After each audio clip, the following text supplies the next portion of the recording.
시청자 여러분 안녕하십니까? 뉴스7 신유만입니다. 국민의힘 한동훈 전 대표가 이른바 당원 게시판 논란에 대해 처음으로 공식 사과했습니다.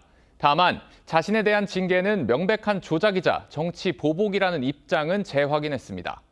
당원 게시판 논란에 대한 사과와 사실관계 규명에 대해서 분리 대응을 한 셈인데 오늘 사과가 한 전 대표에 대한 당의 징계 논의에 어떤 영향을 미칠지 주목됩니다. 오늘 첫 소식 이태영 기자가 보도합니다. 국민의힘 한동훈 전 대표가 양손에 깍지를 낀 채 카메라 앞에 섰습니다. 한 전 대표는 SNS에 올린 2분 5초 분량의 영상에서 당원 게시판 논란과 관련해 송구하다고 사과했습니다. 국민 여러분과 당원들께 걱정을 끼쳐드린 점에 대해서 당을 이끌었던 책임 있는 정치인으로서 송구한 마음입니다. 소위 당계 논란에 대해 한 전 대표가 공식 사과한 건 처음입니다. 지난해 말 라디오 인터뷰에선 비판받을 문제라면 감수하겠다고 했고 지난주 TV조선 강적들에 출연해선 죄송스럽게 생각한다고 했었는데 제가 당대표를 했던 사람으로서 그런 모습을 우리 당이 보여드린 건 대단히 죄송하다고 생각합니다. 당 안팎의 요구에 따라 공개 사과한 겁니다. 다만 한 전 대표 가족들이 당원 게시판 문제에 연루돼 있는 부분에 대한 언급은 하지 않았습니다. 그러면서 당의 징계 처분에 대해선 명백한 조작이자 정치보복이라는 기존 입장을 유지했습니다. 당권으로 정치보복해서 저의 당적을 박탈할 수는 있어도 제가 사랑하는 우리 당의 정신과 미래는 박탈할 수 없습니다.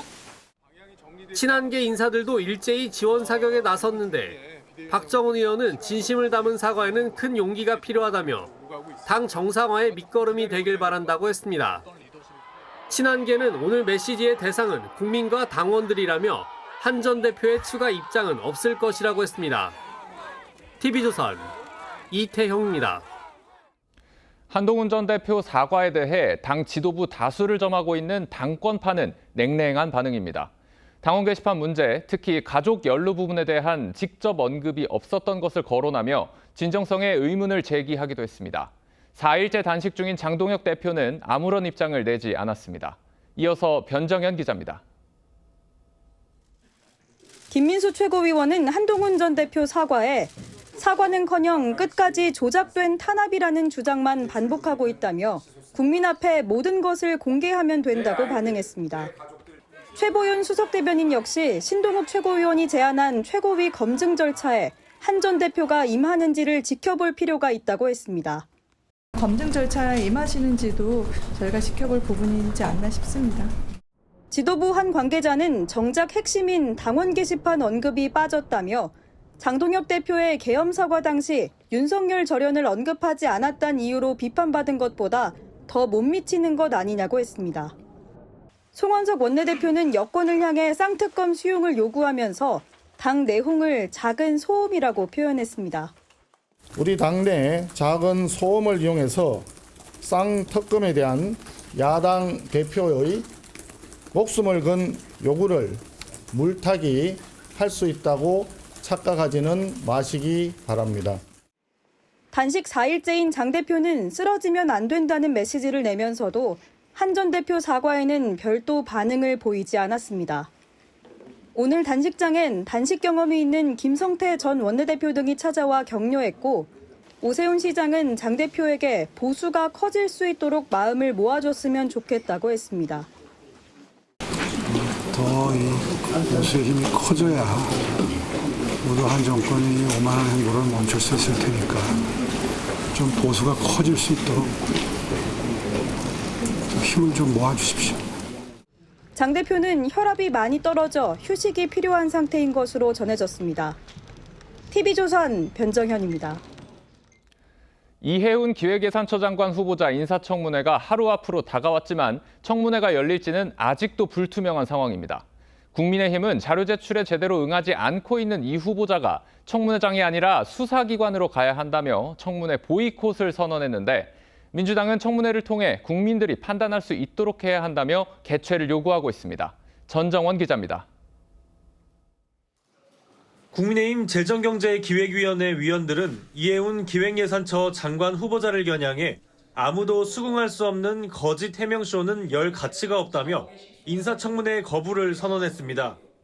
이해훈 후보자는 본인의 민낯을 직시하고 국회가 아닌 수사기관으로 발걸음을 돌리십시오. 자녀 편법 증여와 로또 아파트 부정 청약 의혹 등에 대한 자료 제출과 소명이 제대로 이루어지지 않았던 건데 이 후보자가 서초구 전입 전 주민등록상 주소지였던 장남의 집에 실제 거주하지 않았을 가능성이 있다는 의혹도 추가로 제기됐습니다. 국민의힘은 이재명 대통령을 향해선 국민 명령에 따라 검증 실패를 사과하고 지명을 철회하라고 재차 촉구했습니다. 반면 민주당은 의혹 제기가 많았던 만큼 오히려 청문회 검증을 통해 당사자가 직접 의혹을 소명하고 국민이 판단할 수 있도록 기회를 줘야 한다는 입장입니다. 국민 검증의 시간을 국회가 일방적으로 빼앗을 수는 없다고 생각합니다. 민주당 재경위 위원들도 인사청문회 거부는 국회의 권한과 책임을 포기하는 것이라는 입장문을 냈습니다. 현재로선 국민의힘 소속 이미자 위원장이 청문회를 개의한 뒤 곧바로 정회에 속개하지 않는 방안이 유력합니다. 이 경우 수적으로 우위에 있는 민주당도 청문회를 강행할 방법은 마땅치 않습니다. TV조선 전정원입니다. 청와대는 6월 지방선거를 앞두고 참모진 개편에 들어갔습니다. 강원도지사에 출마할 것으로 알려진 우상호 정무수석 후임에 민주당 홍익표 전 원내대표가 임명됐습니다. 국민의힘은 신임 정무수석 임명을 계기로 단식 중인 장동혁 대표와의 영수회담을 청와대에 재차 요청하고 나섰습니다. 최민식 기자가 보도합니다. 청와대 우상호 정무수석이 춘추관에 마련된 연단에 올라 사임 인사를 전합니다. 협조해 주셔서 또 대화와 소통이 끊기지 않고 진행되었다는 점이 가장 큰 보람으로 생각을 합니다. 강원 철원 출신 4선 의원인 우 수석은 이번 지방선거에서 강원지사에 도전할 것으로 알려졌는데 우 수석을 시작으로 선거에 나갈 참모진 개편이 본격화됐다는 전망이 나옵니다. 우 수석 후임으로는 홍익표 전 민주당 원내대표가 임명됐습니다.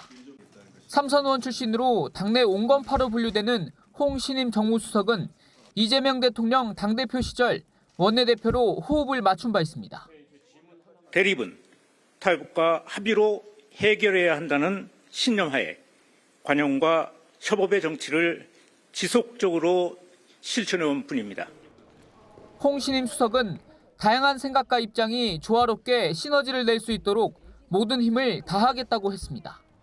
앞서 여야 지도부 오찬간담회에 불참하며 이 대통령과 장동혁 대표의 단독 회담을 제안했던 국민의힘은 이번 인사를 계기로 쌍특검 수용을 촉구하며 재차 만남을 촉구했습니다. 청와대는 아직까지 묵묵부답입니다.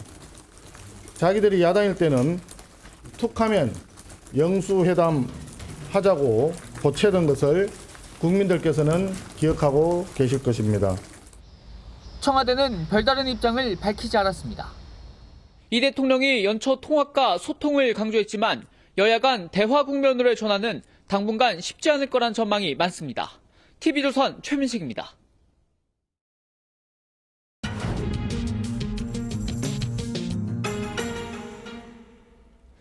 한동훈 전 대표가 국민의힘 지도부의 제명 의결 보류 사흘 만에 당원 게시판 논란에 대해 공개 사과했습니다.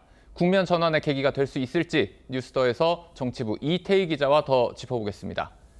이 기자, 오늘 한 전 대표가 낸 메시지에 대해서 이 반응들이 상당히 엇갈리는데 이거 왜 그러는 겁니까?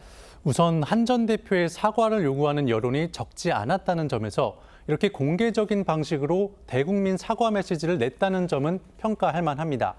특히 이 문제를 놓고 한 전 대표와 장동혁 대표 간 한치의 양보 없는 대립이 이어지는 상황에서 당원들을 향해서도 긍정적인 신호를 보냈다고도 볼 수 있습니다. 다만 내용 면에서는 조금 아쉽다는 반응도 있습니다. 한 전 대표는 지난 인터뷰에서도 저를 비난해달라, 당이 보여드린 모습엔 죄송하다고 했었는데 오늘의 메시지도 비슷한 수준이라는 겁니다. 일부 당권파에서 진정성 있는 사과가 맞느냐는 반응이 나오는 이유입니다. 한 전 대표 측은 이번 사과는 당내 역학관계를 풀기 위한 어떤 정치적인 메시지가 아니라 국민을 향한 도의적인 표현이라는 입장입니다. 그러면 한 전 대표가 추가로 입장을 표명할 가능성은 있을까요? 당내 일각에서는 한 전 대표가 단식 중인 장동혁 대표를 찾아가야 한다는 조언도 나오지만 추가 입장이나 움직임은 없을 거라는 게 한 전 대표 측 설명입니다. 당원 게시판 논란을 조작 감사라고 주장해온 상황에서 자칫 문제 자체를 인정하는 것처럼 비칠 수 있다는 겁니다. 윤리위에 재심 신청을 하지 않겠다는 기조도 유지하고 있어서 당분간은 현재 국면이 이어질 가능성이 큽니다. 한 전 대표가 어쨌든 공개 사과를 하기는 한 거잖아요. 그런데 이것에 대해서 장동혁 지도부는 응답을 할까요? 오늘 김재원 최고위원은 한 전 대표의 사과 영상이 공개된 이후에 장 대표와 동조 단식을 하겠다고 선언했습니다. 사실상 한 전 대표의 메시지를 사과로 보지 않고 장 대표의 힘을 실어주겠다는 뜻으로 해석됩니다. 다른 지도부의 인사들도 비슷한 기류로 보입니다. 현재로선 단식 중인 장 대표의 건강 상태도 변수가 될 수 있는데요. 보통 단식이 일주일을 넘기기가 쉽지 않은 만큼 오늘로 나흘째 단식 중인 장 대표의 건강 상황이 악화될 경우 정치적인 조율에 나서는 게 현실적으로 더 어려워질 수가 있습니다. 지금 두 사람 모두 출구 전략이 마땅하지 않은 것처럼 보입니다. 네, 결국은 향후 일주일간의 여론이 중요할 듯합니다. 오늘 한 전 대표의 메시지를 대중들이 진정성 있는 사과로 받아들이느냐, 이번 논란을 풀기 위한 제스처로 받아들이느냐가 당 지도부의 결정에도 영향을 미칠 걸로 보입니다. 민주당 상황도 짚어보죠. 정청래 대표가 1인 1표제를 다시 추진하면서 당 내부 갈등이 또 불거졌어요. 네, 이 1인 1표제는 정청래 대표가 도입을 추진했다가 중앙위원회에서 부결된 뒤 재추진 중입니다. 이를 두고 당대표 연임 시도라는 해석이 나왔는데 오늘 박수현 수석 대변인이 직접 나서서 당원에 대한 모독이다, 연임의 이응자도 들어본 적이 없다고 반박했습니다. 그 박 대변인 설명에 지도부 일각에서도 당장 반박이 나왔죠. 네, 친명계로 분류되는 이 강득구 최고위원은 오해의 불씨를 미리 제거하자는 것이 잘못이냐며 반박하는 SNS 글을 올렸습니다.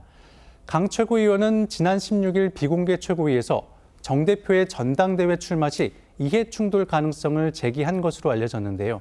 오늘은 당원 의견 수렴 과정에서 현 지도부 재출마 시 적용 여부까지 함께 묻자는 것이 어떻게 1인 1표제에 반대냐고 지적했습니다. 강 최고위원은 당대표 출마 가능성이 거론되는 김민석 총리와 가까운 것으로 알려져 있는 만큼 정 대표와 김 총리 측의 신경전이 이미 시작된 것 아니냐는 관측도 나옵니다. 네, 이태희 기자 잘 들었습니다. 강선 의원에게 공천헌금 1억 원을 건넨 혐의를 받는 김경 서울시 의원을 경찰이 3번째로 불러 조사했습니다. 김 시 의원은 강 의원의 전 보좌관이 공천헌금을 먼저 요구했다고 진술하고 있는데 강 의원과 보좌관은 또 전혀 다른 주장을 내놓고 있어서 진실 공방이 계속되고 있습니다. 황재영 기자가 보도합니다. 김경 서울시 의원이 사흘 만에 경찰에 출석하며 고개를 숙입니다. 거듭 죄송하다는 말씀 드립니다. 죄송합니다. 하지만 구체적 설명 없이 언론 보도를 탓했습니다. 제가 하지 않은 그런 진술 그리고 추측정 보도가 너무 난무하고 있는 것 같습니다. 대질신문에 응할지에 대해서도 입을 닫았습니다. 김 씨 의원은 지난 경찰 조사에서 강선 의원의 전 보좌관 남모 씨가 노골적으로 공천헌금을 요구했다는 취지로 진술한 걸로 전해졌습니다. 반면 남 씨는 강 의원 지시로 물건을 차에 실은 건 맞지만 돈인 줄 몰랐다는 기존 진술을 유지한 걸로 알려졌습니다. 강 의원은 보좌관이 돈을 받은 걸 뒤늦게 알고 즉시 반환을 지시했다는 입장입니다. 공천헌금 의혹 관련자 3명이 모두 다른 주장을 하고 있는 겁니다. 법조계에선 향후 법적 책임을 피하거나 처벌을 최소화하기 위해 각자 도생하는 걸로 분석합니다. 경찰은 오늘 저녁 강 의원 전 보좌관 남모 씨를 다시 불러 조사하고 있습니다. 오는 20일엔 강 의원에 대해 첫 소환 조사할 예정입니다. TV조선 황재영입니다. 경찰은 반면 공천헌금 수수 등 12개 의혹을 받고 있는 김병기 의원은 아직 소환도 하지 않았습니다. 민주당 윤리심판원이 김 의원을 제명하자 압수수색에 나서긴 했지만 핵심 증거가 들어있을 걸로 보이는 금고는 확보하지 못했습니다. 늑장 수사, 봐주기 수사라는 비판이 나옵니다. 이어서 이나라 기자입니다. 작년 11월 동작경찰서는 당시 민주당 원내대표였던 김병기 의원이 불법 선거자금을 받았다는 내용의 탄원서를 확보했습니다. 하지만 2달간 수사하지 않았고 지난 2일에야 서울경찰청으로 사건을 넘겼습니다. 서울경찰청도 민주당 윤리심판원이 김 의원을 제명한 이틀 뒤에야 비로소 김 의원에 대한 압수수색을 했습니다. CCTV 확보했나요? 압수수색 때 김 의원 부부가 귀중품과 장부 등을 보관한 것으로 의심되는 금고도 확보하지 못했습니다. 김 의원이 비밀번호를 알려주지 않아 휴대전화 포렌식도 못하고 있습니다. 김 의원과 관련해 현재까지 경찰에 접수된 고발은 23건, 의혹별로는 12건에 이르지만 경찰은 아직도 김 의원을 소환하지 않고 있습니다. 경찰은 절차대로 수사를 진행 중이라며 관련자 조사 등 의혹 확인에 시간이 필요하다고 했습니다. 법조계에서는 봐주기 수사란 비판이 나옵니다. 일종의 봐주기 수사다 이렇게 볼 수밖에 없어요. 알맞추기랄지 아니면 관련된 증거를 은폐한다랄지 증거인멸 이런 것들이 우려가 될 수밖에 없죠. 경찰은 내일과 모레 김 의원을 고발한 시민단체 대표를 불러 조사할 예정입니다. TV조선 이나라입니다.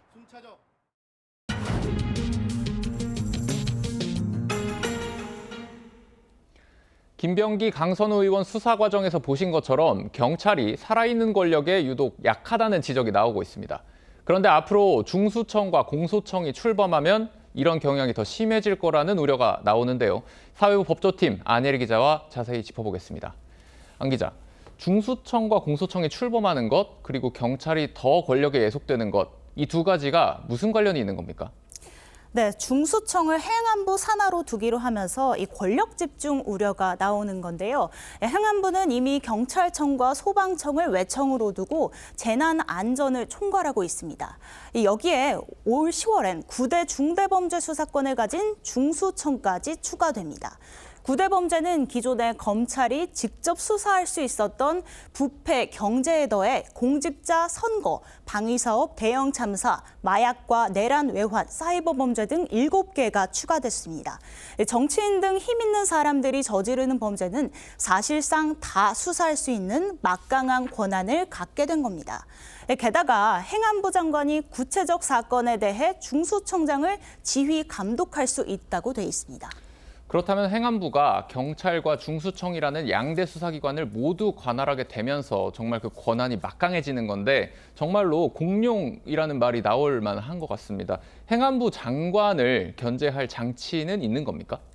네, 지난 12일 이 검찰개혁 추진단이 밝힌 안에 따르면 중대범죄 수사 개시는 중수청이, 기소와 공소 유지는 법무부 소속이 될 공소청이 담당하는데요.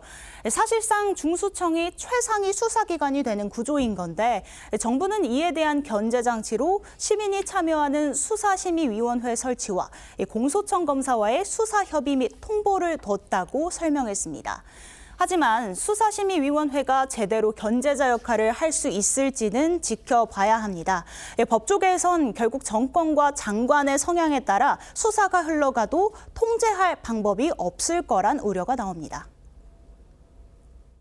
개별적인 수사를 사실상 정권의 입맛대로 조작 가능하다. 자신들의 비리는 다 덮을 수가 있거나 무마하거나 정적을 제거하는 수단으로 중수청을 마구 활용할 수가 있죠. 그렇군요. 이 내부적인 문제도 한번 보겠습니다. 정작 중수청에 가겠다는 검사가 많이 없다면서요? 네, 맞습니다. 일반 국민들에겐 민생 범죄를 신속히 단죄하고 또 수사 과정에서 인권 보호가 철저히 되는 게 바람직한 개혁일 텐데요. 당분간 중수청이 능력 있는 수사 인력을 확보할 수 있을지는 의구심이 드는 상황입니다. 지난해 말 대검찰청의 검찰제도 개편 TF 조사 결과 검사 910명 중 중수청행 의사를 밝힌 사람은 단 7명, 0.8%에 불과했습니다. 이 문제 김민정 동부지검장 같은 대표적 친여 성향 검사를 빼면 검사 대부분이 사직을 하고 로펌행을 택하거나 기소만 전담하는 공소청행을 원하고 있습니다. 그렇다고 경찰 인력으로 채우기도 쉽지 않습니다. 지난해 기준 경찰 14만 명 중 변호사 자격증을 등록한 사람은 단 0.2%뿐인데요. 중대범죄 수사 전문가가 턱없이 부족할 수 있는 상황입니다. 그렇군요. 안혜리 기자 잘 들었습니다.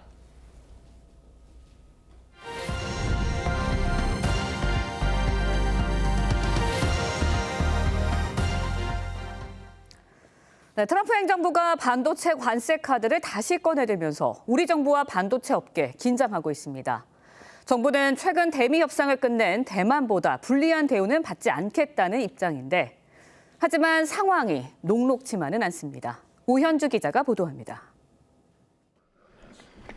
트럼프 행정부가 반도체에도 관세를 부과하겠다고 밝히자 청와대는 미국이 관세 협상 당시 약속한 최혜국 대우 원칙에 따라 대응하겠다고 밝혔습니다. 주요국 대비 불리하지 않은 조건으로 진행한다는 내용이 있었습니다. 반도체 관세 관련해서요. 이 기조가 앞으로도 계속 이루어질 거고. 대만이 2,500억 달러 대미 투자를 약속하고 상호 관세 인하 등 각종 혜택을 받은 만큼 우리도 비슷한 수준을 요구하겠다는 겁니다. 하지만 국내 반도체 기업의 미국 투자 규모는 대만 TSMC보다 절대적으로 적습니다. 다만 대만 TSMC는 파운드리, 위탁 생산이 주력인 반면 삼성전자와 SK하이닉스는 없어서 못 파는 HBM 등 메모리 반도체가 주력입니다. 관세를 미국 업체에 전가할 수 있는 공급자 우위에 있는 겁니다. 관세를 직접 매기기는 쉽지 않죠. 미국 기업이 다 반대하니까. 미국은 공장 지으라 이 말인데. 하지만 최악의 경우 미국이 대만 수준의 투자를 요구할 수 있어 반도체 업계와 정부는 상황을 예의주시하고 있습니다. TV조선 오현주입니다. 최근 원달러 환율이 1,500원대를 위협하면서 정부가 환율 안정을 위한 당근과 채찍 정책을 모두 쓰고 있는데요. 삼성전자와 같은 국내 증시 대장주의 주가가 상승하면 두세 배의 수익을 낼 수 있는 레버리지 상품 도입까지 검토하고 있습니다. 서학개미들의 국내 증시 참여를 유도하기 위한 건데 효과가 있을까요? 최수영 기자가 짚어봤습니다. 테슬라 주가가 오르면 2배 수익을 볼 수 있는 레버리지 ETF. 서학개미는 이 ETF의 44%를 보유하고 있습니다. 지난해 서학개미 결제액의 절반 정도가 레버리지 ETF였습니다. 레버리지는 주가가 떨어질 때 타격이 크지만 오를 때도 복리로 올라서 금방 회복되거든요. 단기 고수익을 노릴 수가 있고요. 금융위원회는 이 같은 레버리지 ETF를 국내 증시에서도 도입하는 방안을 검토하고 있습니다.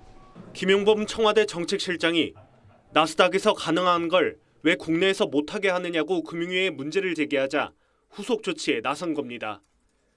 규제가 완화되면 코스피 200이나 삼성전자, 하이닉스 등의 수익률을 두세 배 추종하는 ETF가 나올 수 있는 겁니다. 이미 홍콩 증시에선 삼성전자와 하이닉스 2배 ETF가 출시됐고 서학개미들은 사흘 새 100억 원어치를 사들였습니다. 해외 레버리지 ETF를 투자하는 수요들이 많아지고 있기 때문에 그런 부분들을 국내로 돌리는 거에 대해서는 좀 수요는 있을 거라. 하지만 일부에선 정부가 코스피 5,000 달성을 위해 위험성이 높은 상품을 성급하게 도입하는 것 아니냐는 지적도 나옵니다. TV조선 최수용입니다. 네, 부동산 시장도 살펴봅니다. 최근 서울 집값 상승세, 강남 3구에서 외곽으로 번지고 있습니다.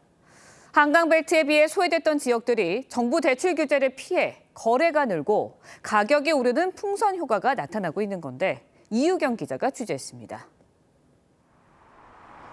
3,900여 세대에 달하는 서울 노원구의 대단지 아파트.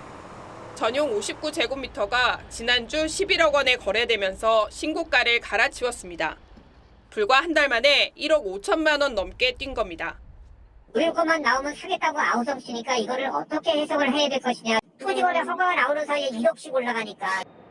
광운대역 역세권 개발에 GTX C노선 개통을 앞둔 데다 인근 신축 아파트 분양권에 웃돈이 붙으면서 훈풍이 주변으로까지 번지고 있는 겁니다. 노원구는 아파트값이 대부분 15억 원 이하로 정부 대출 규제를 덜 받는다는 점 때문에 실수요도 몰리고 있습니다. 주로 신축이나 재건축 추진 단지들입니다. 세계 최초분들만 작은 평수 하시면서 70%까지 가능하신 거니까 젊으신 분들이 움직이는 것 같아요. 올해 들어 지난 15일까지 토지거래 허가를 신청한 건수는 노원구가 254건으로 가장 많았고 성북구가 뒤를 이었습니다. 점점 내가 살 수 있는 집들이 없어진다라는 생각을 가질 수도 있고요. 일종의 포모 심리로 확산되면서 매수를 좀 당긴. 서울 전역이 토지거래 허가구역으로 묶이면서 대출 규제에 영향을 덜 받는 노원과 도봉 등 외곽 지역 아파트값이 오르며 이른바 키 맞추기 현상이 나타나고 있습니다. TV조선 이유경입니다.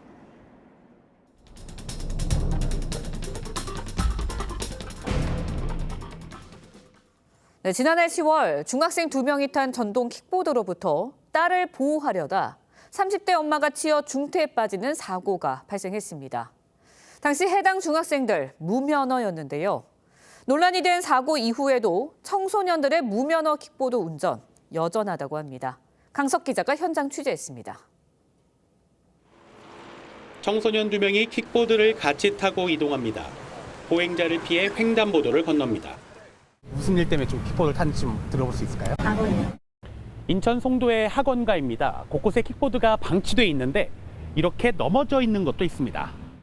안전장구도 없이 킥보드를 타는 청소년들. 보행자도 운전자도 불안합니다.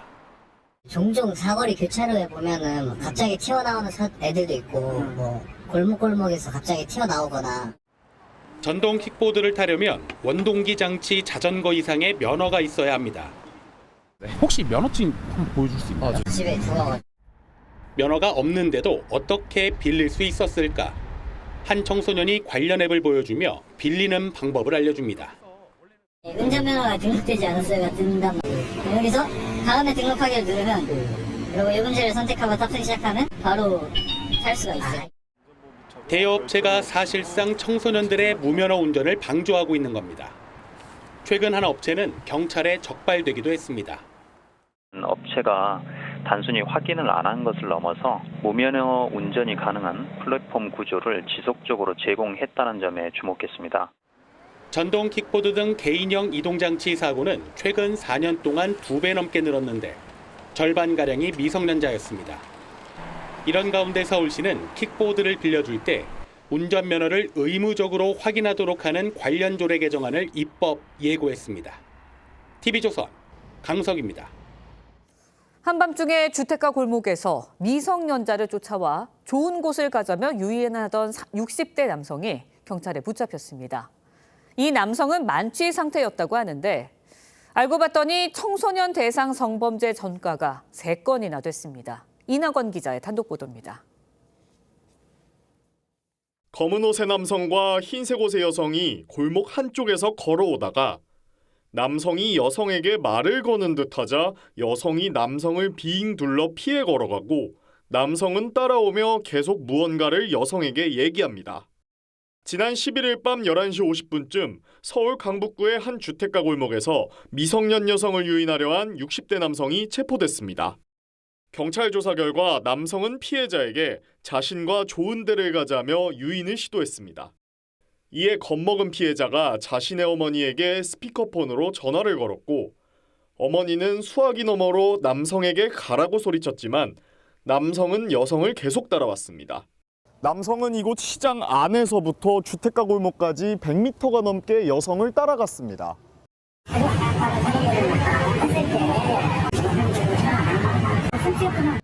신고를 받고 출동한 경찰은 만취 상태의 남성을 미성년자 유인 미수 혐의 현행범으로 체포했습니다.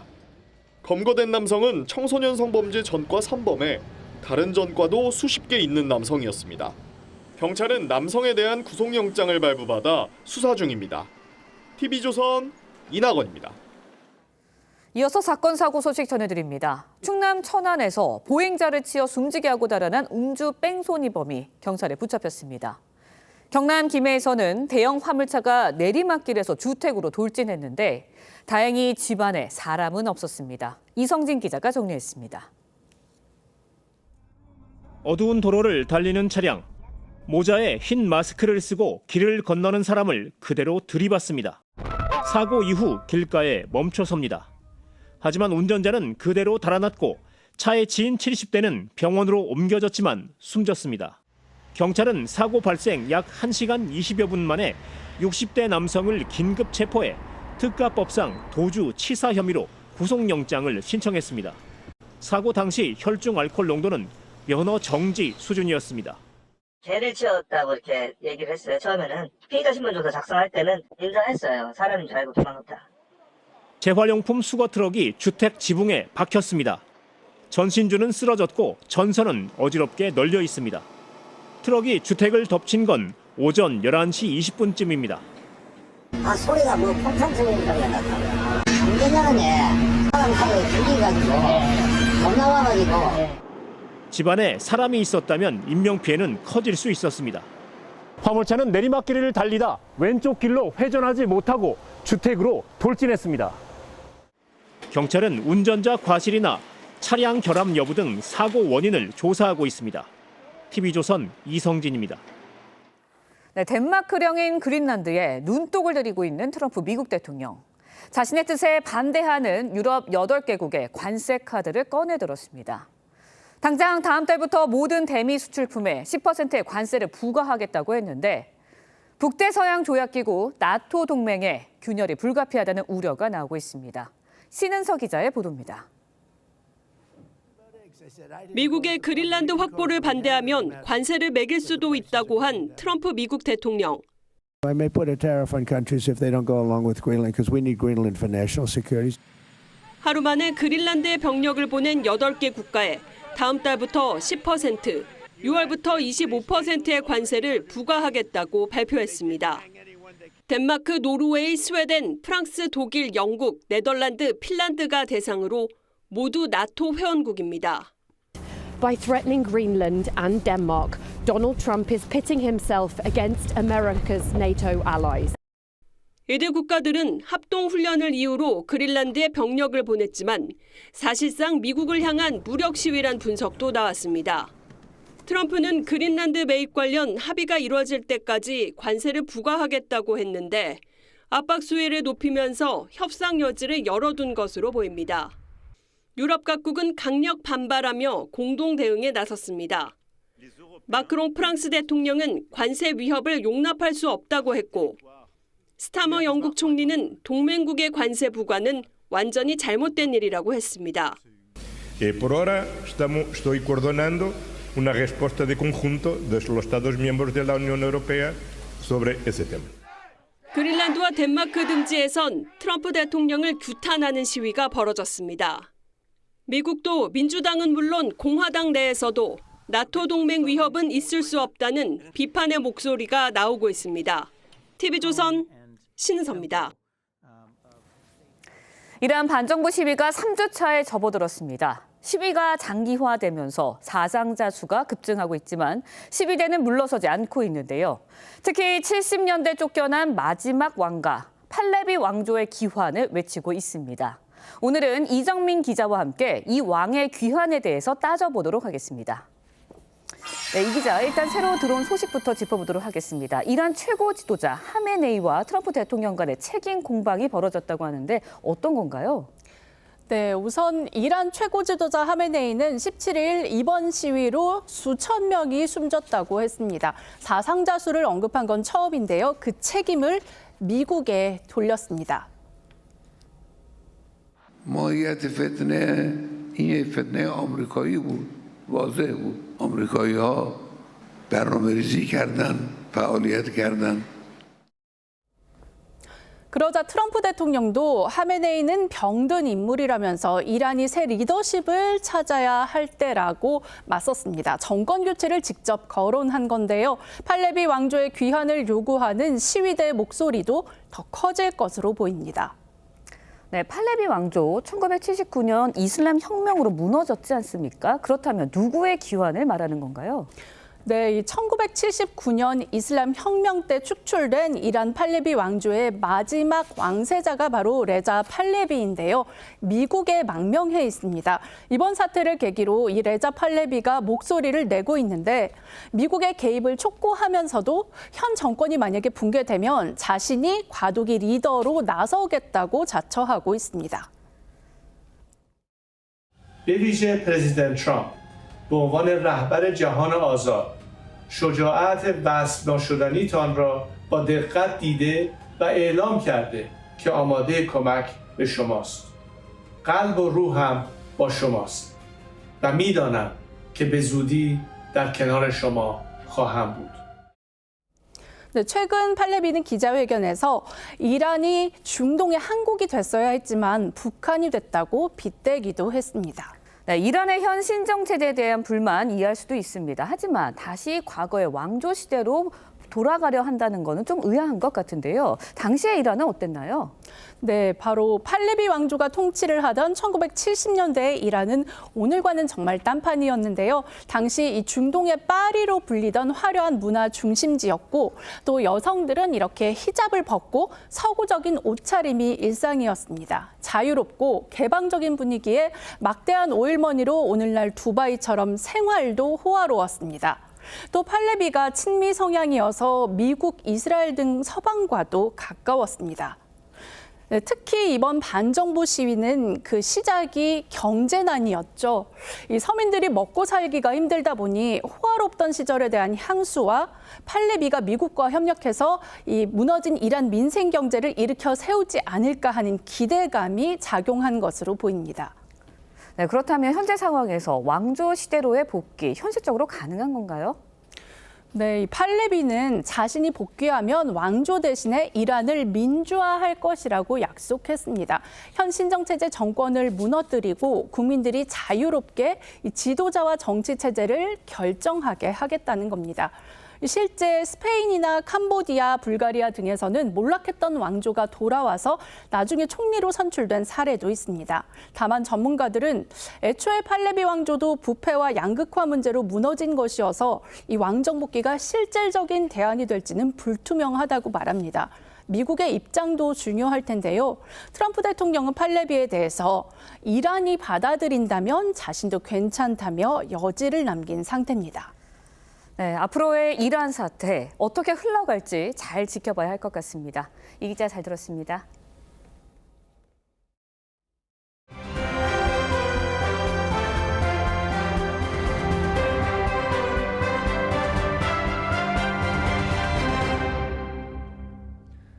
두바이 쫀득 쿠키라는 간식 요즘 없어서 못 팔 정도로 인기가 많다고 하죠. 쿠키 맛을 보기 위해 1시간 가까이 줄을 서는 건 기본이고 매장별 재고를 알려주는 애플리케이션까지 나왔을 정도입니다. 하지만 달콤하다고 너무 많이 먹으면 건강을 해칠 수도 있다고 하니 조심하셔야겠습니다. 이상배 기자가 현장을 둘러봤습니다. 휴일 아침 한 상가 건물에 긴 줄이 늘어섰습니다. 1시간 가까운 기다림 끝에 쿠키 한 봉지를 손에 넣은 구매자들은 인증샷에 여념이 없습니다. 12시에 오픈하는데 11시에 와서 가족이랑 지금 4개 사가지고 한 명씩 먹으려고 샀어요. 두바이 초콜릿을 응용한 디저트 열풍에 중고장터에선 웃돈까지 얹어 사고 파는가 하면 매장별 재고 현황을 보여주는 애플리케이션까지 등장했습니다.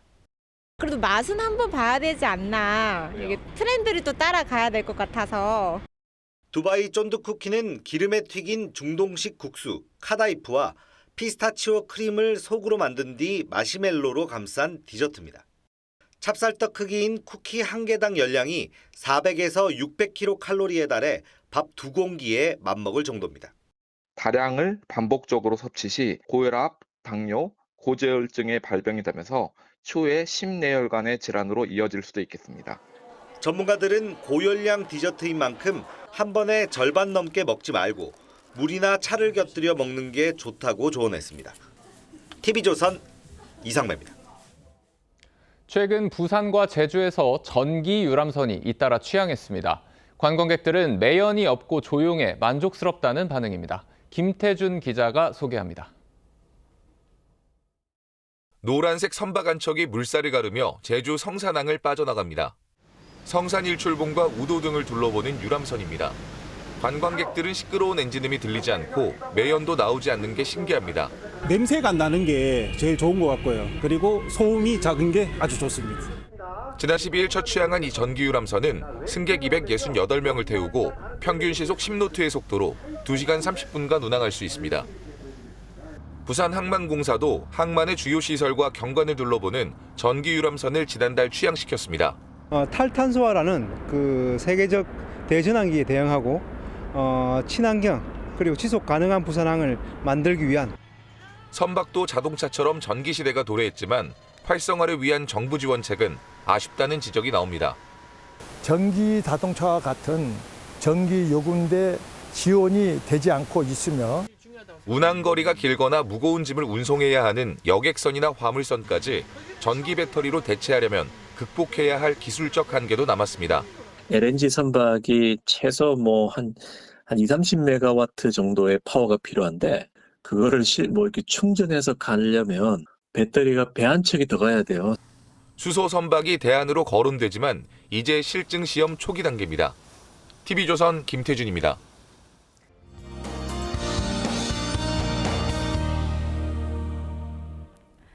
오늘 해운대 해수욕장은 한낮에 12.8도까지 오르면서 겨울치고는 다소 포근했는데요. 북극곰 축제를 맞아 시민들은 겨울바다에 풍덩 빠졌습니다. 오늘 밤 강원 북부를 시작으로 내일 중부와 일부 남부에는 눈비구름이 유입되겠습니다. 강원 산지에는 최대 3cm, 그 밖의 지역에는 1cm 안팎의 눈이 예상됩니다. 내일 오후부터는 찬바람이 강해지면서 모레인 화요일에는 영하 10도 아래로 곤두박질하겠습니다. 남부지방은 아침까지 대기질이 나쁘겠고요. 동해안은 여전히 건조합니다. 내일 아침 기온 살펴보시면 서울이 영하 3도, 대구 3도로 오늘보다 높게 시작하겠습니다. 낮 최고 기온은 서울이 영하 1도, 대전은 2도, 광주 4도, 창원은 8도로 오늘보다 많게는 12도가량 낮겠습니다. 화요일 찾아온 강추위는 한 주 내내 이어지겠습니다. 날씨였습니다. 1월 18일 일요일 뉴스7 마칩니다. 시청해주신 여러분 고맙습니다.